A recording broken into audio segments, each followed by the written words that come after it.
Hello जी। कैसे हैं आप? स्वागत है आपका एक और नए इंटरेस्टिंग वीडियो में, जहां हम सीखेंगे लारावल के अंदर फॉर्म क्या होता है और फॉर्म कैसे क्रिएट करते हैं वो देखेंगे। और देखेंगे कि फॉर्म के अंदर कुछ खास बातों का ध्यान रखेंगे। जब हम बनाएंगे तो उसका कुछ खास बातों का ध्यान रखना होता है, वो देखेंगे। तो चलिए, पहले स्टार्ट करने से पहले मैं आपको थोड़ा सा ओवरव्यू दे दूं। फॉर्म क्या होता है? फॉर्म बेसिकली यूज़र से इनपुट लेता है, उसको प्रोसेस करता है और उसका आउटपुट को क्या करता है, बेसिकली सेव करता है डेटाबेस के अंदर। तो अभी हम डेटाबेस के पार्ट में नहीं जाएंगे, वो हम जब देखेंगे, जब हम लारावल के अंदर डेटाबेस को पढ़ेंगे, वो जब देखेंगे। हाँ जी, अभी नहीं करेंगे उसको। ठीक है, वो डेटाबेस का पार्ट है तो उसको बाद में देखेंगे। फिलहाल हम यूआई पार्ट को देखेंगे। और मैं ज़्यादा यूआई पर भी फोकस नहीं करूँगा, सीएसएस पर फोकस नहीं करूँगा कि मैं उसको किस तरीके से सुंदर बनाऊँ, फॉर्म को किस तरीके से डिज़ाइन करूँ। वो ज़्यादा नहीं देखेंगे, क्योंकि वो सीएसएस का पार्ट है। वो भी धीरे धीरे आने वाले ट्यूटोरियल्स में हम देखेंगे सीएसएस किस तरीके से हम करते हैं।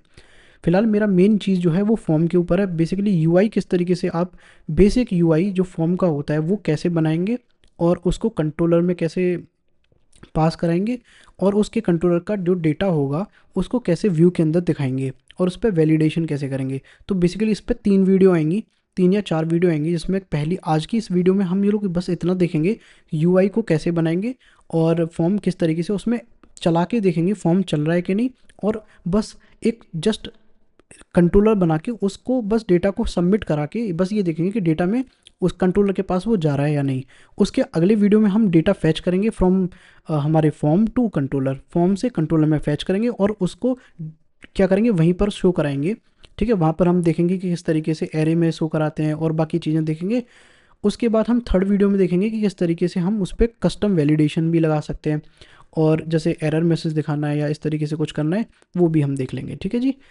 तो आज फिलहाल बस इतना देखना है कि लारावेल के अंदर फॉर्म क्या होता है। तो देखो, सबसे पहले मैं ओवरव्यू दे दूँ आपको फॉर्म क्या है। फॉर्म तो कुछ भी नहीं है, अभी जस्ट मैंने बताया जैसे कि फॉर्म क्या करता है, इनपुट लेता है इनपुट फील्ड के थ्रू, और उसको कहीं ना कहीं शो कराता है या प्रोसेस करता है, या उसके इनपुट को कहीं ना कहीं स्टोर कराता है। ठीक है जी। आपने बहुत तरीके के फॉर्म देखे होंगे, login form, sign up form और पेमेंट फॉर्म, और बहुत सारे तरीके के फॉर्म होते हैं। कुछ मैं आपको, चलिए स्क्रीन शेयर करता हूँ और देख लेते हैं। पहले मैं ये चेक कर लूँ मेरी स्क्रीन शेयर हो रही है। हाँ जी, हो रही है। ठीक है जी, कंफर्म हो गया। ठीक है जी। अब मैं क्या करता हूँ, मैं आपको एक क्रोम पर लेके चलता हूँ, और अगर मैं facebook.com पर ले चलूँ आपको, और यहाँ पर मैं ये दिखाऊँ कि फॉर्म किस तरीके का, जैसे ये लॉगिन फॉर्म है। ठीक है। और अगर मैं instagram.com पर ले चलूँ, तो ये भी एक लॉगिन फॉर्म है, जहाँ पर ईमेल आईडी और फ़ोन नंबर डाल के हम क्या कर सकते हैं, ईमेल फ़ोन पासवर्ड डाल के लॉगिन कर सकते हैं। ठीक है। बैकएंड पार्ट पे अभी हम नहीं जाएंगे कि किस तरीके से वो बैकएंड प्रोसेस करता है, और based upon the correct data वो कैसे रीडायरेक्ट करता है एक एक्टिविटी से दूसरी एक्टिविटी पर, या एक पेज से दूसरे पेज पे। फिलहाल हम बस फॉर्म इस तरीके का बनाएंगे, लारावल के अंदर वो किस तरीके से बनाया जाता है वो देखेंगे, और कुछ खास बातों का ध्यान देंगे। और साइन अप फॉर्म कुछ इस तरीके से होता है। ठीक है। तो हम एक लॉगिन फॉर्म बनाते हैं अपना खुद का।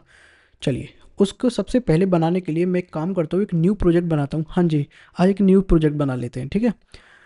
अभी तक हम डेमो प्रोजेक्ट में करते आ रहे थे, बट एक काम कर लेते हैं, एक नया प्रोजेक्ट बना लेते हैं। तो चलिए, टर्मिनल में जाऊँगा, न्यू टर्मिनल में जाऊँगा, और उससे पहले मैं एक काम करता हूँ, अपनी लोकेशन चूज़ कर लेता हूँ।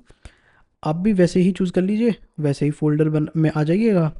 और यहाँ पर मैं ओपन करता हूँ, यहाँ पर मैं आऊँगा, न्यू टर्मिनल पे जाऊँगा, और लारावल न्यू, और प्रोजेक्ट का नाम मैं रखूँगा लारावल फॉर्म।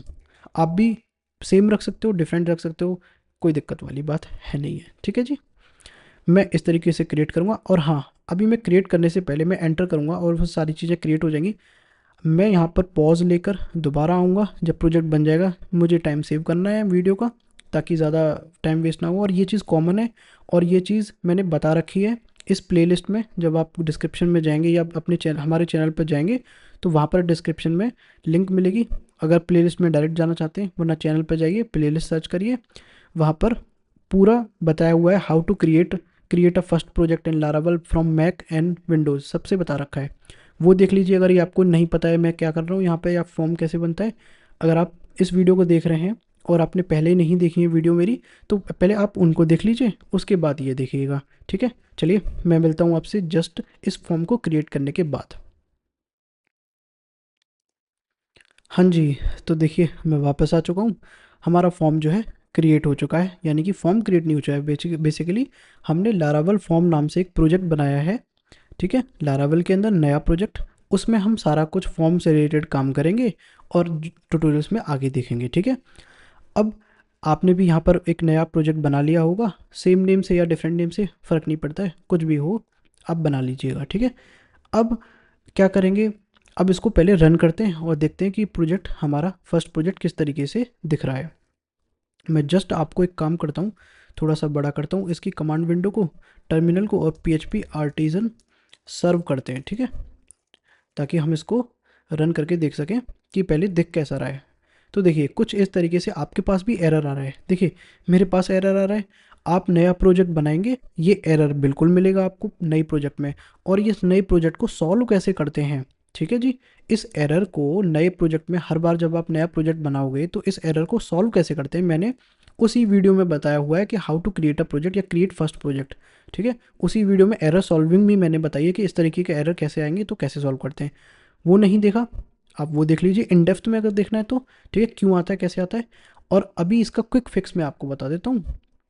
तो आपको क्या करना है बेसिकली, इतने अगर आपके पास अननोन डेटाबेस का कुछ ऐसे एरर आ रहा है नया प्रोजेक्ट बनाने के साथ, तो आपका जो प्रोजेक्ट का नाम है अंडरस्कोर लगा के, या जो आपने दिया हुआ है अंडरस्कोर लगा के देते हैं बेसिकली, तो आप क्या करेंगे, जो यहाँ पर इस तरीके से आ रहा है डेटाबेस का नाम, बस इसको कॉपी कर लेंगे और जिस जिस नेम से आपने प्रोजेक्ट बनाया उसी नाम से आपको PHP माई एडमिन पे जाना है और न्यू पे जाना है और डेटाबेस को क्रिएट कर देना है। लारावल फॉर्म नाम से मेरा है प्रोजेक्ट, तो मैं भी उसी नाम से इसकी डेटाबेस को बना लूँगा। क्रिएट करता हूँ, वापस आते हैं और एक बार रिफ्रेश करते हैं तो देखो अननोन डेटाबेस का तो एरर चला गया। अब मेरे पास एक और एरर आ गया कि व्यू नहीं मिल रहा है, यानी कि टेबल नहीं मिली, टेबल और व्यू नॉट फाउंड, यानी कि सेशंस नाम से कोई टेबल है ही नहीं इस वाले डेटाबेस में। हाँ जी, बिल्कुल नहीं है, क्योंकि वो तो हमने खाली बनाया हुआ है ना डेटाबेस। तो हमको एक चीज़ और करनी पड़ती है, टर्मिनल में जाके, और कमांड है PHP आर्टिजन माइग्रेट। अब ये क्यों कर रहे हैं हम, क्या है, वो सब कुछ डिटेल में बताया हुआ है, वो वीडियो देख लीजिएगा। प्लेलिस्ट में आपको डिस्क्रिप्शन में आपको प्लेलिस्ट मिल जाएगी, या चैनल में आप जाके देख सकते हैं।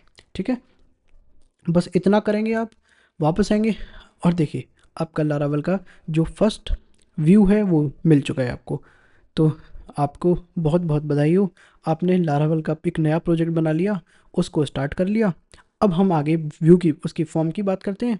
ठीक है जी, तो फॉर्म कैसे बनाएंगे वो, उससे पहले मैं आपको एक चीज़ बताना चाहता हूँ। देखिए जब भी हम कोई भी चीज़ डिज़ाइन करते हैं या बनाते हैं या किसी चीज़ का लॉजिक लिखते हैं या कुछ भी हम क्रिएट करते हैं, ठीक है, वेबसाइट के अंदर हो चाहे ऐप के अंदर हो चाहे कुछ भी हो, तो पहले कुछ प्लानिंग होती है, माइंड मैपिंग होती है, अपने अंदर कुछ माइंड में कुछ प्लानिंग चल रही होती है कि पहले मैं ऐसा करूँगा तो फिर उसके बाद ऐसा करूँगा, फिर ऐसा करूँगा, फिर ऐसा करूँगा। ठीक है, तो मैं यहाँ पर ये चाहता हूँ कि मेरा ये पेज, अब देखिएगा मेरी थिंकिंग किस तरीके से है। तो मैं यहाँ पर ये चाहूँगा, पहली चीज़ मैं चाहूँगा कि ये जो लारावल का फर्स्ट पेज जो दिख रहा है इंडेक्स पेज, मेरे यहाँ पर ये चीज़ ना दिखकर मुझे सिर्फ यहाँ पर एक लॉगिन बटन दिखे, जब मैं उस पर क्लिक करूँ तो मेरे लॉगिन फॉर्म को वो ओपन कर दे। ठीक है, बाय द कंट्रोलर। चलिए इतना काम कर लेते हैं। तो मैं यहाँ पर आऊँगा लेफ्ट साइड में, आप देखिएगा, और मैं चलूँगा यहाँ पर पहले और राउट्स में और web.php में। तो मेरा यहाँ पर क्या है, राउट आ रहा है एक। ठीक है जी, एक राउट है बाय डिफ़ॉल्ट जो आता है बिल्कुल जब प्रोजेक्ट क्रिएट करोगे आप तो वेलकम नाम से व्यू होगा, तो रिसोर्सेस व्यूज़ वेलकम आ रहा है, हम इसको डिलीट कर देंगे। हम बिल्कुल अपना बेसिक से बनाएंगे, शुरू से बनाएंगे। ठीक है, अब क्या करूँगा, मैं व्यू के अंदर जाऊँगा, राइट क्लिक करूँगा, मुझे अपना व्यू चाहिए, तो मैं क्या करूँगा, index dot blade dot PHP मैं इस तरीके से बनाऊँगा। थोड़ा सा माइनस करता हूँ और यहाँ पर एक सिंपल पेज बना लूँगा जिसको मैं नाम दूँगा होम पेज। उसका टाइटल दिया है होम पेज, और कुछ भी नहीं, यहाँ पर सिर्फ H1 के अंदर मैं क्या करूँगा, एक लिंक लगा दूँगा href के अंदर, जिसका जो URL होगा वो /login, और यहाँ पे लिख देता हूँ मैं लॉगिन। बेसिकली ये क्या होगा अभी मैं आपको दिखाता हूँ, उससे पहले मुझे इस पेज को यहाँ पर दिखाना है। तो मैं यहाँ पर आऊँगा और अपने web.php के अंदर राउट के अंदर अपडेट कर दूंगा व्यू का नाम। ठीक है, तो मेरा इस वाले URL पे स्लैश पे यानी कि मेन पे मेरा इंडेक्स पेज दिखने लग जाएगा। टर्मिनल, न्यू टर्मिनल एज आपको जानते ही हैं, ऑप्टिमाइज़ करना बहुत ज़रूरी है।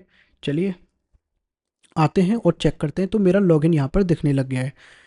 ये जो लिंक है, अब मैं इस पर क्लिक करूँगा तो मेरे पास इस तरीके से एक 404 नॉट फाउंड का एक पेज आएगा। यानी कि इस यूआरएल पे तो वो जा रहा है स्लैश लॉगिन पे, लेकिन उसको 404 नॉट फाउंड का पेज मिल रहा है।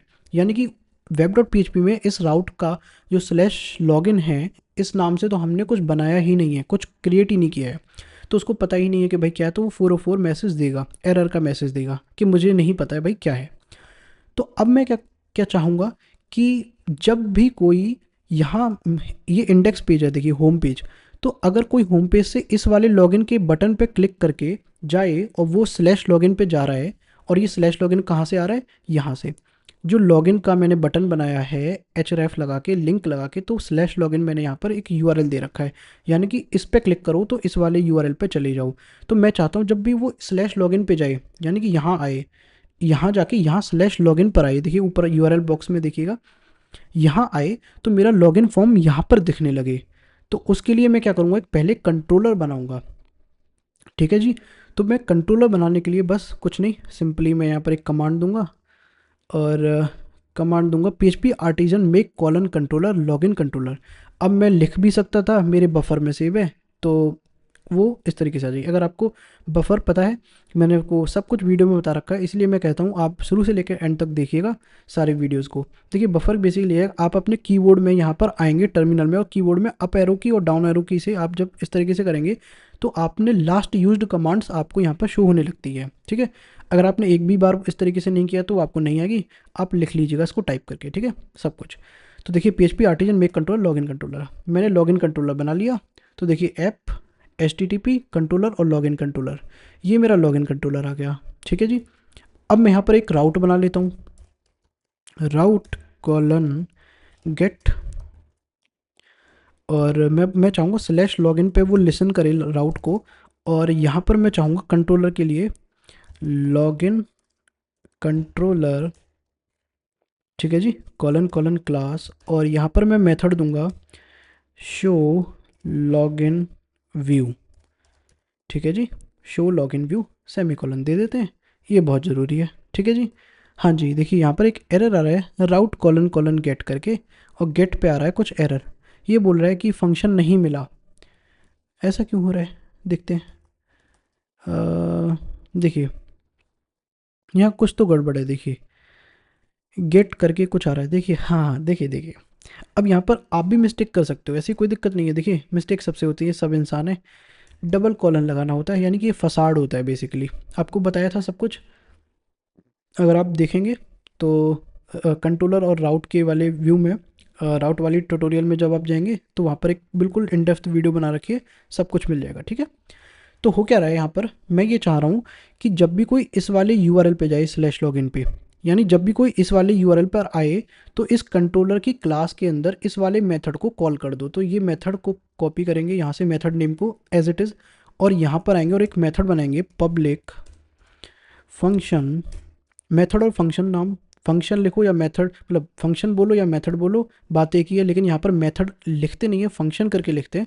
और यहाँ पर मैं इस तरीके से कर दूंगा। मैं यहाँ पर क्या करना चाहूँगा, रिटर्न एक व्यू करना चाहूँगा, और यहाँ पर मैं चाहूँगा कि मेरा एक व्यू आ जाए जब भी कोई इस यूआरएल पे जाए तो लॉगिन। ठीक है, लेकिन लॉगिन नाम से तो हमने कोई फाइल बनाई नहीं रखी है, ब्लेड फाइल। देखिए मैं आपको रिसोर्सेज के अंदर, आप लेफ्ट में देखिए रिसोर्सेज, और व्यूज़ के अंदर सिर्फ एक फाइल है index.blade.php। मैं व्यूज़ पे राइट क्लिक करूँगा, न्यू फाइल पे जाऊँगा, और बोलूँगा मैं उससे login.blade.php। इस तरीके से भाई मेरी फ़ाइल बना दो लॉगिन की। ठीक है, बस मैं यहाँ पर भी सेम चीज़ करूँगा, यहाँ पर मैं बोलूँगा लॉगिन। मैं यहाँ पर एक HTML का पेज बना रहा हूँ, बहुत ही सिंपल फ़िलहाल। अभी देखिए यहाँ पर मैंने क्या किया, सब कुछ चीज़ क्लोज़ करता हूँ, और यहाँ पर आ चुका है, देखिए अंडरलाइन आ चुकी है लॉगिन के ऊपर। अब क्या करूँगा, एक बार मैं वही, क्योंकि मैंने इसमें एक राउट ऐड किया है, तो मैं PHP आर्टिजन ऑप्टिमाइज़ करूँगा, और एक बार हम यहाँ पर जाएंगे और इसको रिफ़्रेश करेंगे। देखिए अब यहाँ पर देखिए टाइटल में आप जाइएगा, देखिए टाइटल में, ओके ये जूम तो नहीं होगा, टाइटल पे आप बिल्कुल फोकस करिए जहाँ पर मेरा कर्सर है। देखिए एक मिनट, मैं आपको कर्सर बड़ा करके दिखाता हूँ यहाँ पर। तो लॉगिन नाम से आ गया, यानी कि ये जो लॉगिन पेज है वो हमारा यहाँ पर दिख रहा है। अब हो क्या रहा है कि मैं अगर इंडेक्स पेज पे जाऊँ बिल्कुल, और लॉगिन के बटन पे क्लिक करूँ तो यहाँ पर एक लॉगिन पेज दिख रहा है। ठीक है, तो तो अगर मैं लॉगिन पेज को ओपन करूं, लॉगिन पेज को साइड में ओपन करूं और यहाँ पर मैं बोलूँ H1 में लॉगिन पेज, और अगर आपको रिफ्रेश करूं तो यहाँ पर एक लॉगिन पेज आ चुका है, यानी कि मैं स्लैश लॉगिन पेज मेरा दिख गया है। हाँ, मुझे यही चाहिए था। अभी हम यहाँ पर फॉर्म बनाएंगे, ठीक है। फॉर्म बनाएंगे और ज़्यादा यूआई पे फोकस नहीं करेंगे कि वो कितना अच्छा दिख रहा है कैसे नहीं, वो सब नहीं देखेंगे। फिलहाल मैं क्या कर रहा हूँ, बूटस्ट्रैप की मदद ले रहा हूँ ताकि मेरा थोड़ा सा काम फास्ट हो जाए। बूटस्ट्रैप क्या है, CSS, HTML और JS तीनों की लाइब्रेरी है, तीनों से मिलकर बना हुआ है। और ये आपको क्या करता है, रेडीमेड CSS क्लास देता है ताकि आप on the go CSS apply कर सकते हो। इन डिटेल आपको CSS सब कुछ बताएंगे, सबको धीरे धीरे, बिल्कुल टेंशन मत लीजिए, सब कुछ बताएंगे। ऐसा कुछ नहीं है कि आपको कुछ समझ में नहीं आएगा। बस आप यूआई पे इस पे फोकस मत करिएगा, इस यूआई के डिज़ाइनिंग पार्ट पे, बस मेन चीज़ पर फोकस करिएगा जो मैं अभी आपको कराऊंगा। बस सबसे पहले मैं एक काम कर लेता हूँ, यहाँ पर मैं एक डिव लेता हूँ और यहाँ पर मैं बोल लूँगा इसको, क्या कहता हूँ मैं, यहाँ पर बोलता हूँ इसको कंटेनर, ठीक है। मैं इसको पहले एक काम करते हैं कंटेनर में, और एक डिव लेते हैं, या मैं बोल देता हूँ या फिर डिव लेते हैं, चलिए ठीक है। और मैं इस तरीके से यहाँ पर एक इनपुट लूँगा, ठीक है। इनपुट कॉलन सब बताऊँगा अभी, देखिए टेंशन मत लीजिए। टेक्स्ट पहले मैं बस अपना थोड़ा सा इसको सेट कर दूँ, ठीक है जी।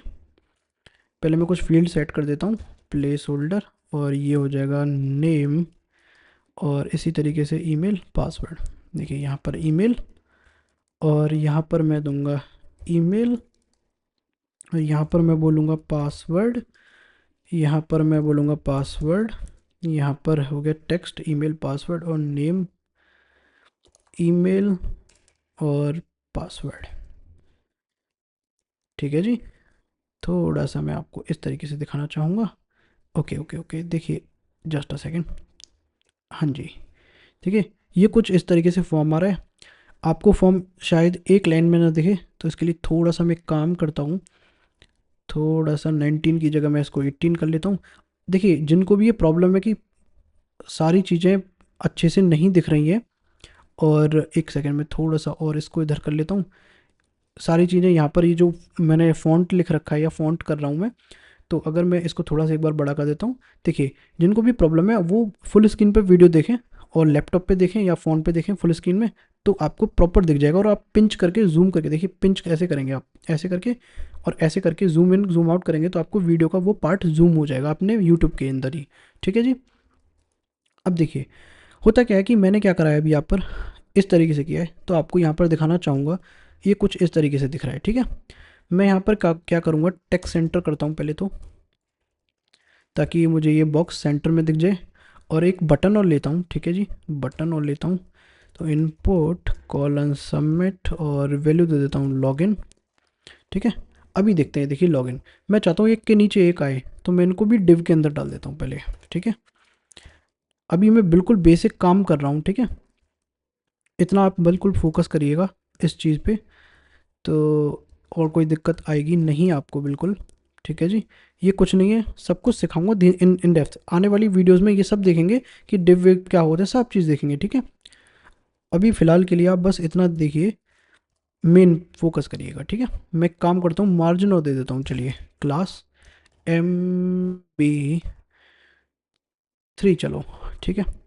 और अगर मैं इसको कॉपी करता हूँ, मुझे इस पर भी मार्जिन चाहिए होगी, मुझे यहाँ पर भी मार्जिन चाहिए होगी, मार्जिन यहाँ पर भी चाहिए होगी। मैं थोड़ा सा इसको दिखा देता हूँ। हाँ देखिए अब कुछ आपका लॉगिन पेज, अच्छा एक चीज़ और देखिए, ये लॉगिन पेज है, क्लास टेक्स्ट सेंटर, इसको इस तरीके से कर देता हूँ, और MB5, ठीक है। या एक काम करते हैं, लॉगिन यहाँ पे फॉर्म बोल देते हैं, ठीक है जी, लॉगिन फॉर्म बोल देते हैं। हाँ जी, तो देखिए हमने एक बेसिक सा लॉगिन फॉर्म तैयार कर लिया है। इसमें क्या है, 3 इनपुट फील्ड हैं, आप देखिएगा ध्यान से, 3 इनपुट फील्ड हैं जो इनपुट लेंगे कुछ ना कुछ, ठीक है। आपके कीबोर्ड से कुछ ना कुछ इनपुट लेंगे, और एक बटन है लॉगिन, जिस पे आप क्लिक करेंगे तो कुछ फंक्शन को क्रिएट करेगा या फिर कुछ कॉल करेगा, ठीक है, या कुछ एक्शन करेगा, ठीक है। आप नेम भरेंगे, ईमेल डालेंगे, पासवर्ड डालेंगे और लॉगिन पे क्लिक करेंगे तो कुछ ना कुछ एक्शन परफॉर्म होगा, ठीक है। अभी ये क्या है, ये एक तरीके से इस तरीके से ये आपने फॉर्म बना लिया, लेकिन ये तरीका सही नहीं है, बहुत सारी चीज़ें इसमें अभी मिसिंग है। ये तो बिल्कुल HTML का फॉर्म हो गया, लेकिन आपको डायनामिक फॉर्म करना हो तो आप क्या करेंगे, मैं आपको बताता हूँ। देखिए फॉर्म तो ये भी है, ऐसा कुछ नहीं है कि फॉर्म नहीं है, लेकिन आप क्या करेंगे, बस इतना ध्यान दीजिएगा। मैं एक सेकेंड आपको बस दिखाता हूँ वो चीज़। हाँ ठीक है जी, आपको क्या करना है, जितने भी इनपुट इनपुट के टैग होंगे वो आपको एक फॉर्म टैग के अंदर लेना होगा, बेसिकली फॉर्म कॉलन पोस्ट, और यहाँ पर आएंगे पेस्ट करेंगे। अब देखिए दो तरीके से आप फॉर्म को सबमिट कर सकते हैं, मैं अभी आपको सब कुछ सिखाऊंगा, लेकिन अभी देखिए बिल्कुल जैसे ही मैं लॉगिन पे क्लिक कर रहा हूँ तो यहाँ पर आ रहा है the post method is not supported for this route login, supported method gate head. एक बार वापस चलते हैं और इसमें डेटा भरते हैं, ठीक है, लॉगिन करते हैं, @gmail.com लगा देता हूँ, ठीक है, कुछ भी मैंने डाल दिया, टेस्ट डाल दूँ, कोई दिक्कत नहीं है। देखिए वापस वही एरर आ गई, ठीक है।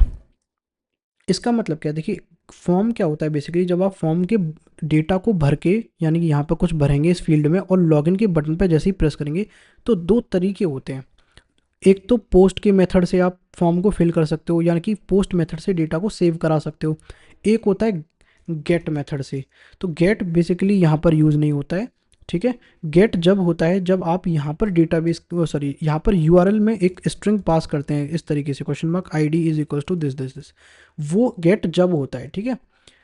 अभी क्या होगा, बेसिकली पोस्ट होगा जब भी आपको कोई, ध्यान रखिएगा पोस्ट कब यूज़ करते हैं, जब आप कोई डेटा भर के इस तरीके से भर के और लॉगिन के फॉर्म बटन पे क्लिक करेंगे या किसी भी बटन पे क्लिक करेंगे तो वो पोस्ट होता है। पोस्ट का मतलब है यहाँ से ले जाइए, देखिए पोस्टमैन का मतलब आपको पता होगा, पोस्ट का मतलब क्या है, एक जगह से दूसरी जगह पे ले जाना, तो वही काम है। वही काम क्या कर रहा है, यहाँ से डेटा उठाएगा और जैसे ही मैं एंटर करूँगा तो पोस्ट के थ्रू कंट्रोलर में जाएगा डेटा, उसके थ्रू फिर क्या करेगा, डेटाबेस में जाएगा। डेटाबेस का पार्ट अभी देखेंगे नहीं, फिलहाल हम देखते हैं।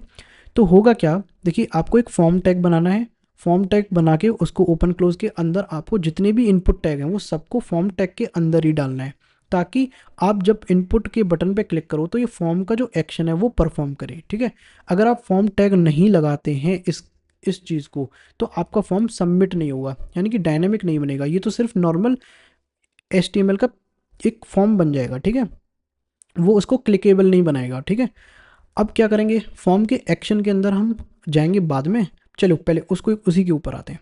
तो देखिए मैं क्या चाहता हूँ कि मैं अभी फ़िलहाल, देखिए ये 2-3 पार्ट में आएगी वीडियो, तो नेक्स्ट पार्ट में तो हम ये जो डेटा होगा यहाँ से लेकर हम दिखाएंगे अलग। फ़िलहाल मैं क्या करता हूँ, मैं दिखाता हूँ आपको एक काम करके, 1 2 3 4 मैंने इस तरीके से लिखा। मैं एक काम करता हूँ, लॉगिन के बटन पर क्लिक करता हूँ, इस तरीके से मेरे पास कुछ एरर आ रही है, ठीक है, कोई दिक्कत नहीं है, कोई प्रॉब्लम नहीं। आप एक काम करिएगा, एक्शन में आइएगा और यहाँ पर लिखिएगा /login/submit, नाम कुछ भी रख सकते हो, लेकिन यहाँ पर अगर आप प्रॉपर नाम रखेंगे तो आपको बेनिफिट होगा और प्रोजेक्ट आपका कॉम्प्लेक्स होता जाएगा, तो वहाँ पर आप नेमिंग कन्वेंशन को फॉलो करेंगे। एक अच्छा प्रोडक्शन ग्रेड एप्लीकेशन जब आप बना रहे होंगे तो आप नेमिंग कन्वेंशन को आप बिल्कुल फॉलो करेंगे।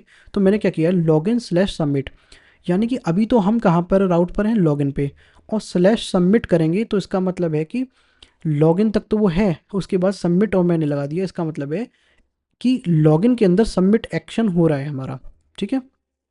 तो ये बता रहा है कि लॉगिन सबमिट करो, लॉगिन के फॉर्म को सबमिट करो, तो इस तरीके से कुछ ये एक्शन दिखा रहा है। तो ये /login/submit इस नाम से कुछ है। अभी मैं सेव करता हूँ और वापस आता हूँ और कंटिन्यू करता हूँ। देखिए वापस आता हूँ, वापस बढ़ते हैं, देखिए 1 2 3 4 लॉगिन पे क्लिक करते हैं। तो अब एक काम देखिए, 404 नॉट फाउंड, अब क्यों आ रहा है, देखिए /login/submit आपका ये चेंज हो गया URL, क्यों, क्योंकि आपने यहाँ पर फॉर्म किया। देखिए इसका फ्लो क्या है, ये जब फॉर्म का डेटा आप भरोगे, यानी कि नेम के अंदर नेम आएगा तो नेम भर जाएगा, ठीक है। फॉर्म इनपुट इस वाले ईमेल के अंदर जब आप ईमेल भरोगे, ठीक है, तो ईमेल भर जाएगा। पासवर्ड के अंदर पासवर्ड डालेंगे तो पासवर्ड भर जाएगा। जब आप सब चीज़ भर के और लॉगिन के बटन पे, ये जो लॉगिन बटन है यहाँ पर, ये जो हाईलाइट कर रखा है, इस पर टैप करेंगे या प्रेस करेंगे, इस पर क्लिक करेंगे, तो होता क्या है, वो डायरेक्टली पहले यहाँ जाता है और यहाँ जाके मेथड चेक करता है और ये चेक करता है कि इस राउट बना है या नहीं, और अगर राउट बना है तो राउट इसी पोस्ट के नाम से मेथड से बना होना चाहिए, ठीक है। तो देखिए सबसे पहले हम एक काम करते हैं, थोड़ा सा मैं इसको राइट में ले चलता हूँ, राउट में चलते हैं, web dot P H P में चलते हैं। और अगर मैं आपको यहाँ पर लेके चलूँ तो देखिए हमारा स्लैश लॉगिन तक तो राउट बना हुआ है, लेकिन स्लैश लॉगिन स्लैश सबमिट इस नाम से तो कोई राउट बना ही नहीं है। यानी कि उसको यही नहीं पता web dot P H P को कि स्लैश सबमिट करने पर क्या होगा। तो कुछ है तो है नहीं है इस तरीके से। तो मैं टाइम सेव करने के लिए यहाँ पर क्या करूँगा, एक राउट बनाऊँगा नया, उस पर मैं क्या करूँगा, गेट की जगह अब पोस्ट लगाऊंगा। ध्यान रहे, जब भी आप कोई इस तरीके का फॉर्म बना रहे होंगे जहां आपको डेटा भरना होगा और भर के भेजना होगा, फॉर्म को सबमिट कराना होगा, तो जो मेथड आपने पोस्ट दिया है, और यहाँ पर तो पोस्ट देना ही देना है, यहाँ तो कंपलसरी है, पोस्ट नहीं देंगे गेट देंगे तो चलेगा ही नहीं। तो यहाँ तो कंपलसरी है, हर सिचुएशन में जब भी आप डेटा भर के इस तरीके से करा रहे होंगे तो यहाँ पर पोस्ट देना पड़ेगा। और यही पोस्ट मेथड यहाँ पर देना होगा आपको, पोस्ट गेट की जगह यहाँ पर पोस्ट देना होगा। क्यों? गेट का मतलब है सिर्फ सिंपली यूआरएल से सबमिट करा के डेटा को कुछ पेज दिखाना। पोस्ट का मतलब है कुछ डेटा को यहाँ से वहाँ ले जा रहे हैं, पोस्ट कर रहे हैं। पोस्टमैन का काम भी तो ये होता है ना, किसी एक पोस्टमैन के कुछ हाथ में चिट्ठी होती है, वो यहाँ से लेकर उठा के उसी डिलीवर कर देता है। तो यहाँ पर भी जो डेटा है उसको वो लेकर आएगा, यहाँ आएगा पोस्ट पे। तो पोस्ट मेथड है हमारे पास, और ये सब मेथड हैं वो राउटिंग के आप ट्यूटोरियल में देख सकते हो, ये सब मेथड मैंने डिस्कस करे हुए हैं। तो राउट कॉलन कॉलन पोस्ट आप क्लिक करेंगे और सब कुछ सेम रहेगा, बिल्कुल एग्जैक्टली सिंटेक्स सेम रहेगा पोस्ट का। और स्लैश लॉगिन स्लैश, अब आपको यहाँ पर सबमिट इस तरीके से करना है। यानी कि ये जो यूआरएल आपका होगा सेम बिल्कुल स्लैश से लेकर वो ये वाला यूआरएल होगा। आपको यहाँ जो फॉर्म में यूआरएल दोगे, इस वाले फॉर्म में यूआई पार्ट में जो फॉर्म के अंदर जो एक्शन एट्रीब्यूट है उसके अंदर जो आप यूआरएल टाइप करके दोगे, इसी को ही आपको एज इट इज़ यहाँ पर लिखना है। मिस्टेक हुई तो वो चलेगा नहीं, ठीक है, वो यहाँ पर लिखना है, बस इसको टाइप करके यहाँ पर पेस्ट कर देना है इस वाले यूआरएल में। आप लॉगिन कंट्रोलर में जाएंगे, क्योंकि एक ही कंट्रोलर तो करेंगे ना, लॉगिन सबमिट कंट्रोलर ऐसे थोड़ी करेंगे भाई, कंट्रोलर तो एक ही बनेगा लॉगिन का। ग्रुप हम इसीलिए तो करते हैं ना कंट्रोलर को, ग्रुपिंग, ताकि हम लॉगिन के अंदर लॉगिन की सारी चीज़ें मैनेज कर पाएँ। लॉगिन का व्यू कराना, शो, लॉगिन को मैनेज कराना, लॉगिन को ऑथेंटिकेशन कराना, वो सब कुछ एक ही कंट्रोलर में करेंगे। साइनअप का होगा तो साइनअप के लिए अलग बनाएंगे, रजिस्टर का होगा तो रजिस्टर, ऑथेंटिकेशन का होता है, मैनेज ऑर्डर का तो अलग बनेगा। बट एक ही जैसे काम हो रहे हैं तो वो एक ही कंट्रोलर में करेंगे। तो देखिए हमारे पास स्लैश लॉगिन स्लैश सबमिट है, उसके अंदर हम क्या करेंगे, यहाँ पर अब बस मेथड चेंज करेंगे। यानी कि अगर वो इस यूआरएल पर आए, यानी फॉर्म डेटा लेकर आए, मतलब यहाँ से फॉर्म का डेटा आए और यहाँ इस यूआरएल पर आए और पोस्ट के मेथड के थ्रू आए, जब सबमिट करे तो मेरे को ये मेथड इन्वोक करना है। तो यहाँ पर बोलूँगा मैं सबमिट, या फिर बोल देता हूँ सबमिट की जगह मैं एक काम कर लेता हूँ, बोल देता हूँ सेव, या फिर दिखा देता हूँ सबमिट फॉर्म। और यहाँ पर आपको कैमल केस फॉलो करना है। ओके, सबमिट फॉर्म, ठीक है जी। पहला जो लेटर होगा वो आपका मेथड के नेम में स्मॉल होगा, बाकी सब कैपिटल होंगे, ठीक है जी। सबमिट फॉर्म कॉपी करूँगा, यही सेम चीज़ यहाँ पर आऊँगा कंट्रोलर में, और यहाँ पर मैं क्या करूँगा, पब्लिक फंक्शन, और देखिए फंक्शन, और यहाँ पर मैं सबमिट फॉर्म पे क्लिक करूँगा और यहाँ पे एक फॉर्म बनाऊँगा, ठीक है जी। अब इंस्टेड यहाँ पर रिटर्न व्यू कराने के, मैं यहाँ पर एक चीज़ होती है, अभी मैं आपको दिखाऊंगा, एक मिनट पहले यहाँ पर एक फ़्लो समझ लीजिए आप। देखिए फ़्लो क्या है, अभी इतना किया मैंने, अभी इतना फ़्लो समझिए। जैसे ही मैं इसमें डेटा भर दूंगा और जैसे ही मैं लॉगिन पे क्लिक करूँगा तो वो यहाँ पर आएगा। देखिए यहाँ था, यहाँ पर था आपका डेटा, आपने यहाँ पर भरा और सबमिट के बटन पे आपने क्लिक किया तो वो डायरेक्टली पहले तो इस यूआई पार्ट में यहाँ पर गया, फॉर्म के टैग में, और एक्शन में गया। एक्शन में गया तो वो उसने क्या करा, ये डेटा लेकर गया स्लैश लॉगिन स्लैश सबमिट के पास, इस वाले राउट के पास, वाई द पोस्ट मेथड, और वो web dot P H P में आएगा। और राउट स्लैश पोस्ट वाले जो राउट कॉलन कॉलन पोस्ट मेथड है वो यहाँ आएगा, इस यूआरएल को मैच करेगा यहाँ से, और इस वाले यूआरएल को जो आपका ये मेथड है, ठीक है, जो आपने फॉर्म में दे रखा है, अगर वो सही हुआ तो वो यहाँ कंट्रोलर के पास जाएगा, डेटा लेकर आएगा, साथ में डेटा उसके साथ ही चल रहा होगा अब तक भी। फिर वो इस मेथड को कॉल करेगा सबमिट फॉर्म को, और अगर हम सबमिट फॉर्म पर आए यहाँ पर तो यहाँ आएगा डेटा लेकर, लेकिन डायरेक्टली डेटा हम यहाँ से, अगर मैं बोलूँ यहाँ पर इको, पीएचपी के अंदर इको होता है बेसिकली, और अगर आप प्योर पीएचपी की बात करें तो इको करके आप डेटा को कर सकते हैं, वरना आप डीडी करेंगे। और लारावल का अगर आप फंक्शन यूज़ करना चाहते हैं तो वो डी करके कर सकते हैं, डिस्प्ले डाई। बेसिकली आप यहाँ पर कुछ भी डिस्प्ले करा सकते हैं। मैं अगर इको कराऊँ, ठीक है, यहाँ पर तो मैं क्या कराऊँ, इको बेसिकली इको कुछ तो कराऊंगा ना, इको भाई कुछ तो प्रिंट कराना पड़ेगा ना, तो डेटा मैं कैसे निकालूँ। अब ये सबमिट फॉर्म के पास डेटा है, इस वाले फंक्शन के पास डेटा तो आ गया, पर मैं इससे लूँ कैसे। तो आप देखिएगा फंक्शन है, फंक्शन के कुछ पैरामीटर्स होते हैं, ठीक है। जब आप उप्स कंसेप्ट पढ़ेंगे या पीएचपी के अंदर आप जब फंक्शन पढ़ेंगे तो फंक्शन के पास कुछ पैरामीटर होते हैं। अब मैं इसमें फंक्शन की बॉडी के अंदर आऊँगा यहाँ पर, और जो डबल पैरेंथेसिस लगाए हुए हैं इसके अंदर मैं पैरामीटर पास करूँगा। बेसिकली आपने ये देखा होगा यूज़ इल्यूमिनेट एचटीटीपी रिक्वेस्ट, जब मैंने इसको पढ़ाया था तो बोला था इसको बाद में पढ़ाऊँगा। तो देखिए ये रिक्वेस्ट नाम से एक आपका एक क्लास होती है पीएचपी के अंदर, जो कि लारावल हमको प्रोवाइड कर रहा है। तो क्या करेंगे, यहाँ पे लेंगे एक रिक्वेस्ट, REQUEST रिक्वेस्ट, और उसको डॉलर रिक्वेस्ट इस तरीके से कर देंगे। यानी कि मैं क्या कर रहा हूँ कि जो मेरा ये देखिए एक तरीके से रिक्वेस्ट ही तो हुई, मैं यहाँ से डेटा भर के यहाँ पर इसको दिखाना चाहता हूँ, तो ये जो फंक्शन है रिक्वेस्ट ही तो कर रहा है कि मुझे रिक्वेस्ट दो।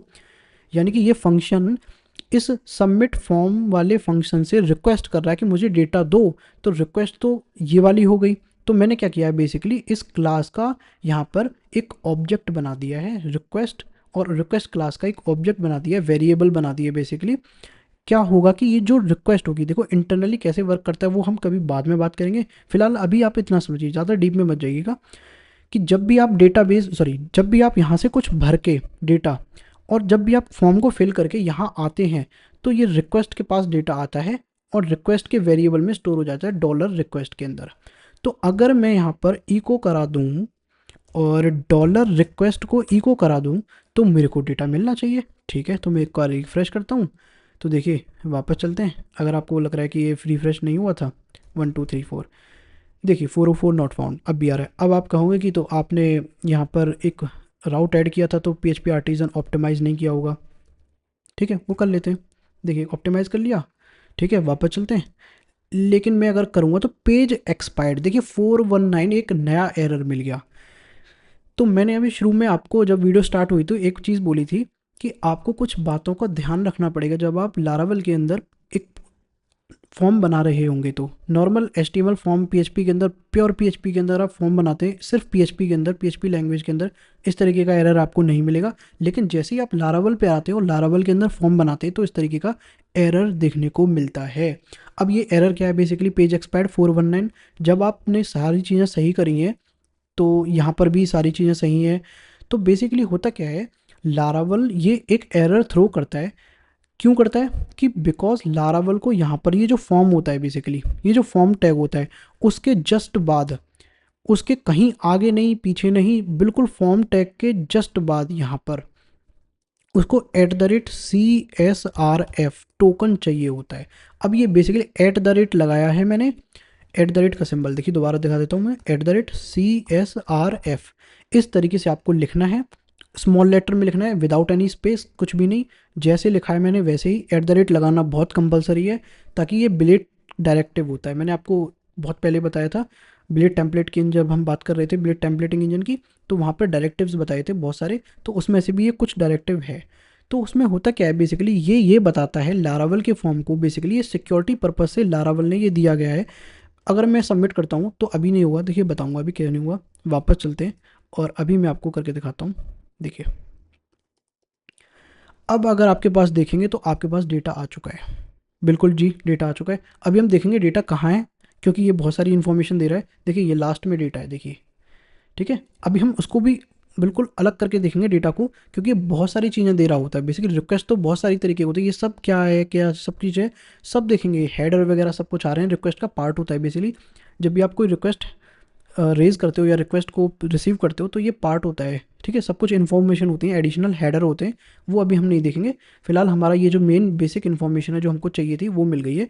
लेकिन ये जो CSRF का काम क्या है, बेसिकली CSRF की फुल फॉर्म होती है क्रॉस साइट रिक्वेस्ट फोर्जरी। यानी कि लारावल का एक सिक्योरिटी फीचर है, ये आपको कंपलसरी है। जब भी आप कोई भी फॉर्म बनाएं, 1 बनाएं, 2 बनाएं, मतलब 1000 बनाएं, उसमें कोई मतलब नहीं है। जिस जिस जगह पर आपने फॉर्म बनाया है वहाँ पर फॉर्म टैग के जस्ट बाद आपको ये देना है, यहाँ आपको अगर नहीं देते हो, यहाँ आपको देते हो, ये भी नहीं चलेगा, यहाँ पर ही देना है। वैसे अगर कोई एरर नहीं आएगा यहाँ पर लिखने से, लेकिन फिर भी रिकमेंडेड जो लारावल का तरीका है वो यही है। लारावल जो डॉक्स कहता है, फॉर्म टैग के जस्ट तुरंत बाद आपको @CSRF टोकन पास करना है। बेसिकली ये एक सिक्योरिटी टोकन होता है, ये जनरेट करता है 32 बिट आई थिंक, एक बिट बाइट कोड एक जनरेट करता है और एक टोकन जनरेट करता है। बेसिकली एक अलग अलग तरीके से, कुछ इस तरीके से देखिए, इस तरीके से कुछ टोकन जनरेट करता है इसमें, इस तरीके से कुछ रहता है डेटा, ठीक है। तो होता क्या है कि इस तरीके से जब वो लेता है तो ये फॉर्म टैग के साथ बाइंड करके देता है, जिससे क्या होता है, आपके हैकर्स जो होते हैं वो इसको स्टील ना कर पाए, इसकी इन्फॉर्मेशन को। यानी कि जब आप फॉर्म सबमिट कर रहे होगे तो एक सेशन बनता है बेसिकली, जब हम आगे बात करेंगे सेशन में तो हम देखेंगे। फिलहाल अभी आपको इतना ज़्यादा समझ नहीं आएगा, बट फिलहाल मैं ओवरव्यू दे देता हूँ कि इतना समझ लीजिए कि सिक्योरिटी पर्पज़ होता है। तो आपको खास बात ये ध्यान रखनी है कि जब भी आप फॉर्म बनाए तो उसके जस्ट तुरंत बाद @CSRF जरूर लगाएं टोकन को। जैसे ही आप लगाएंगे और एक बार बैक करके, एक बार रिफ्रेश करके और अपने डेटा को दोबारा भरें और एंटर करें, आपका डेटा आपको मिल जाएगा। बेसिकली CSRF टोकन आपको बताऊं तो यही है, सिक्योरिटी पर्पज से होता है। जब कोई फॉर्म भरते हो और फॉर्म भर के सबमिट करते हो तो एक सेशन जब बनता है, और सेशन बनता है तो सेशन का कुकी और सेशन दोनों बनते हैं। तो उस सेशन से हाईजैक कर लेते हैं वो लोग, एक आपका एक इस सिस्टम पर सेशन बन गया। सेशन की वीडियो में बात करेंगे क्योंकि वीडियो लंबी हो जाएगी। तो वो सेशन को हाईलाइट कर लेते हैं, हाईजैक कर लेते हैं बेसिकली, और उसको अपने सिस्टम में सेशन को इंजेक्ट करके और इस चीज़ को, लॉगिन फॉर्म को बेसिकली एज अ सिमुलेट कर लेते हैं और सर्वर से बोल देते हैं कि मैं लॉग्ड इन हूँ, ठीक है। वो सिक्योरिटी बाईपास कर देते हैं, लॉग्ड इन वाली सिक्योरिटी को। जब कोई लॉगिन करके, मतलब इसको इस तरीके से समझिएगा कि आप फेसबुक में बिना पासवर्ड और आईडी डाल के किसी की भी आईडी लॉगिन कर सकते हो, इस तरीके से वो कर सकते हैं हैकर्स, ठीक है। अगर ये इस तरीके से आपने सिक्योरिटी वेलेबिलिटी छोड़ दी तो ये सिक्योरिटी मेजर्स के लिए है। बाकी कभी और बात करेंगे किसी डिटेल वीडियो में, वीडियो काफ़ी लंबा हो जाएगा। बट इतना याद रखिएगा, फॉर्म टैग के जस्ट बाद @CSRF लगाना है, ठीक है जी। बस इतना करना है, आपका फॉर्म चलने लग जाएगा। हाँ, coming to the next point कि आपका डेटा कहाँ है। देखिए डेटा तो इसी में ही है, लास्ट में आप देखिएगा, बिल्कुल मैं आपको जूम करके दिखा देता हूँ। देखिए ये डेटा है आपके पास, लेकिन आप क्या करते हो, अगर आप यहाँ पर आते हैं और अगर आप यहाँ पर देखते हैं तो मैंने रिक्वेस्ट को ही पूरा इको करा रखा है। यानी कि रिक्वेस्ट के अंदर डेटा आया, उसके वेरिएबल में ऑब्जेक्ट बनाया, उसके अंदर हमारे पास रिक्वेस्ट के अंदर डेटा आया। ये जो रिक्वेस्ट है, खाली रिक्वेस्ट, इसके अंदर डेटा नहीं है, ये तो रिक्वेस्ट क्लास है, ठीक है। ये रिक्वेस्ट क्लास क्या कर रही है, उसको प्रोवाइड करा रही है डेटा को, ये $रिक्वेस्ट के अंदर, ठीक है। और अगर आप सोचें कि यहाँ पर कुछ और नाम रख दें, रिक्वेस्ट ये सब कुछ नहीं, ये चल जाएगा, कोई दिक्कत वाली बात नहीं। अगर आप, मैं बोलूँ REQ, तो ऐसा नहीं है कि REQ अगर ऐसे कर दिया तो चलेगा नहीं। रिफ्रेश करता हूँ, चल गया, ठीक है, कोई दिक्कत वाली बात नहीं है। बेसिकली ये तो एक वेरिएबल है जो कि यहाँ से वैल्यू को गेट कर रहा है और यहाँ स्टोर कर रहा है इसी वेरिएबल में, ठीक है। वेरिएबल का नाम कुछ भी रख सकते हो, बट प्रेफरेबली यही होता है कि आप $रिक्वेस्ट नाम से ही रखें और स्मॉल लेटर में R को रखें, ठीक है। ये आप प्रिंट कराओगे तो इसमें तो एरर मिलेगी, ये क्लास है बेसिकली, ठीक है, और कुछ नहीं है। इस क्लास की मदद से इस रिक्वेस्ट के अंदर यहाँ से डेटा उठकर जो आपने डाला था फील्ड में, यहाँ आएगा और यहाँ पर प्रिंट हो जाएगा, इको हो जाएगा। अब बात करते हैं ये रिक्वेस्ट के अंदर हमारे पास डेटा कैसे देखिए। तो देखिए आप लॉगिन फॉर्म पर आएंगे, यहाँ पर एक नेम होगा, यहाँ पर एक की होती है, ये जस्ट लाइक अ की, ठीक है। इसी की मदद से ये जो इसकी वैल्यू होती है इनपुट की, जो आप वहाँ पर इनपुट फील्ड में भरते हो, इसी को हम यहाँ की मदद से यहाँ पर एक्सेस कर लेते हैं। तो हम क्या करेंगे, देखिए ये जो नेम है एज इट इज़ जो आपने यहाँ पे दे रखा है, देखो नेम के आगे नेम, ऐसा नहीं है कि नेम के आगे नेम दे रखा है, यहाँ पर आप यूज़र नेम दे सकते हो, माई नेम दे सकते हो, नाम कुछ भी रख सकते हो, ठीक है। बट जो आपका फील्ड है उसी नाम से उसी चीज़ को रखो ना। मान लो ईमेल है तो माई ईमेल रख सकते हो, या ऐसा कुछ रखते हो, ईमेल रख दो, सिंपल रख दो, तो कोई दिक्कत नहीं है। तो देखो ये की है, इस की को, नेम को कॉपी करूँगा, यहाँ आऊँगा, रिक्वेस्ट के बाद एक एरो लगाऊंगा इस तरीके से और नेम लिख दूंगा, तो मेरा नेम मिल जाएगा खाली, देखिए मिल गया, आ गया जी, ठीक है। थोड़ा सा मैं कर देता हूँ, तो देखिए आ गया आपका नेम। अब मैं चाहता हूँ कि मुझे ईमेल दिख जाए, तो मेरी जो की होगी ईमेल, कॉपी करूँगा, ईमेल लिख दूंगा, यहाँ पर आऊँगा, तो देखिए रिफ्रेश करता हूँ तो मेरा ईमेल मिल गया। जो फॉर्म, देखिए अगर आपको फिर भी नहीं समझ में आया तो देखो नेम ईमेल 1234 एंटर किया और यहाँ पर मेरे को ईमेल मिल गई जो मैंने वहाँ पर डाली थी, ठीक है। यहाँ पर वो ईमेल प्रिंट करा रहा है। अब पासवर्ड बचा तो पासवर्ड को भी देख लेते हैं उसकी की से। देखो की पासवर्ड है ये वाली, नेम के अंदर जो चीज़ डबल कोट के अंदर होगी वो की होगी, ठीक है। ये चीज़ नहीं होगी टाइप, टाइप से हमें नहीं मतलब है, पासवर्ड से मतलब है। तो पासवर्ड हो गई, वापस चलेंगे, 1 2 3 4 आ गया। अब आप चाहते हो कि ये सारी चीज़ों को आप क्या करो, एक एक बाई एक के नीचे दिखाओ, तो आप वो भी कर सकते हो, ठीक है। कैसे करोगे, देखिए पासवर्ड, और पासवर्ड में बोल देता हूँ पहले, देखिए नेम था, name copy paste copy paste copy paste, name email password, तीन चीज़ थी, नेम ईमेल और पासवर्ड। तो ये तीनों चीज़ आपकी दिख जाएंगी, देखिए आ गई, ठीक है। अब ये एरे में क्यों नहीं दिख रही हैं, वो सब हम धीरे धीरे आगे देखेंगे, ठीक है। जब हम डेटा को फैच करेंगे यहाँ पर, डेटा तो हमने फैच कर लिया है, देखिए मैंने आपको यहाँ तक इतना तो दिखा दिया कि डेटा फैच कर लिया है, चलो ठीक है। मैं सोच रहा था कि अगली वीडियो में दिखा दूंगा, बट कोई बात नहीं, यहाँ हमने डेटा फैच तो कर लिया है। यहाँ से ये जो हमने फॉर्म है यहाँ से हमने डेटा तो फैच कर लिया है, लेकिन इसके ऊपर हम क्या करेंगे, वैलिडेशन लगाएंगे। ईमेल गलत है, ईमेल सही है, ईमेल इतने डिजिट का होना चाहिए, मिनिमम पासवर्ड इतने कैरेक्टर का होना चाहिए, कैपिटल में होना चाहिए, स्मॉल लेटर में, उसको भी कस्टमाइज़ करके देखेंगे, ठीक है। किस तरीके से सारी चीज़ें वैलिडेशन लगाएंगे, कस्टम वैलिडेशन भी देखेंगे, ठीक है, सारी चीज़ें देखेंगे। फिलहाल आपने देखा कि यहाँ पर आपको वैल्यू मिल चुकी है, ठीक है। तो अब यहाँ पर आप कुछ भी वैल्यू डालोगे, यहाँ पर आपको इस यूआरएल पर आपको वैल्यू मिल जाएगी।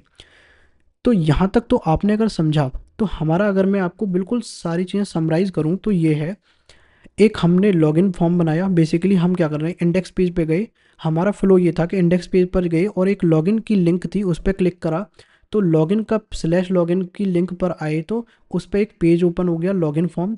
उसमें हमने कुछ डेटा डाला और कुछ फॉर्म फिल करा और कुछ पासवर्ड डाला और लॉगिन पे क्लिक किया, और वो क्या कर रहा है, हमको कुछ वही डेटा एक दूसरे पेज पर दिखा रहा है। यही डेटा हम डेटाबेस में यहाँ पर सेव करा देते, बट डेटाबेस के आगे देखेंगे कि किस तरीके से करते हैं, ठीक है। तो हमने क्या देखा, हमने देखा कि किस तरीके से हम डेटा को फॉर्म के अंदर लेकर आते हैं, और किसी कंट्रोलर के अंदर कोई, जब हम कंट्रोलर बनाते हैं उस डेटा को किस तरीके से कंट्रोलर के अंदर रिक्वेस्ट को शो कराते हैं, जो आपका डेटा है, ठीक है। इंडिविजुअल डेटा डेटा कैसे शो करते हैं वो हमने देख लिया। अब आगे हम बात करेंगे कि अगली वीडियो में कि इसको किस तरीके से हम इस पर वो लगा सकते हैं, बेसिकली रूल्स एंड रेगुलेशंस लगा सकते हैं, वैलिडेशन लगा सकते हैं कि ये वैलिड है, करेक्टर वैलिड है कि नहीं, सब कुछ देखेंगे आगे। तो मुझे लगता है यहाँ तक आपको चीज़ें समझ में आई होंगी, और ये था लारावल के अंदर फॉर्म, कि किस तरीके से आप फॉर्म को बना सकते हैं, क्रिएट कर सकते हैं, और डेटा किस तरीके से पास कर सकते हैं। और मुझे लगा था कि शुरू में जब मैंने अभी आपको थोड़ी देर पहले बोला था कि हम अगली वीडियो में देखेंगे कि डेटा कैसे पास करते हैं, तो मुझे लगा था कि यहाँ पर ये चीज़ पॉसिबल नहीं हो पाएगी। चलो मैंने थोड़ी वीडियो बड़ी कर दी है, तो यहाँ पर भी मैंने आपको डेटा पास करना सिखा दिया है। अब बस वैलिडेशन का काम रह गया, वैलिडेशन करेंगे। और ये हमने सीख लिया कि इस तरीके से फॉर्म को बनाया जाता है। बस ये मेन पार्ट है, वो यूआई का पार्ट था ऊपर, ठीक है। ये मेन पार्ट है हमारा। आप यहाँ पर ये डिव क्लास एमबी नहीं भी लगाओगे और डायरेक्टली इनपुट भी करोगे, देखिए यहाँ पर ये तो सीएसएस का पार्ट है और एचटीएमएल का पार्ट है। मेन चीज़ जो है फॉर्म के अंदर ये इनपुट, और ये फॉर्म, और ये सीएसआरएफ टोकन प्ले कर रहा है, ठीक है। और ये जो इनपुट सबमिट है ये कर रहा है प्ले, ठीक है जी। इससे क्या हो रहा है, फॉर्म सबमिट हो रहा है। तो आई होप आपको वीडियो अच्छी लगी तो प्लीज़ वीडियो को लाइक करें, दोस्तों के साथ शेयर करें, चैनल को सब्सक्राइब करें अगर नए हैं तो। मैं मिलता हूँ आपसे अगली वीडियो में, तब तक के लिए thank you so much and good bye.